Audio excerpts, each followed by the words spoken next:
lari semua masuk sana.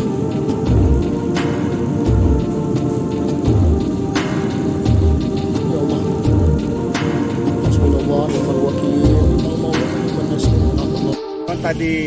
Tadi sore sudah dibicarakan dengan Pak Bupati. Memang kita agak sulit mencari lokasi-lokasi alternatif untuk pengungsian. Karena memang kalau di daerah Balihumara ataupun Bahoy itu tetap masuk dalam kawasan rawan bencana khusus untuk gunung api ruang.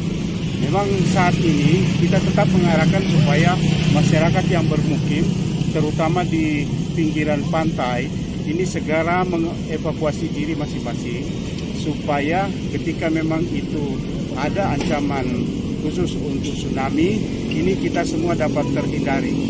Pak tadi juga kan Ya, PJ Pak Bupati ini sementara juga mengungsi mencari tempat yang aman dan beliau juga sudah mengimbau kepada masyarakat, baik masyarakat pengungsi ataupun masyarakat yang ada di seputaran Balihumara dan Bahoy untuk secara bersama-sama untuk melakukan evakuasi secara mandiri.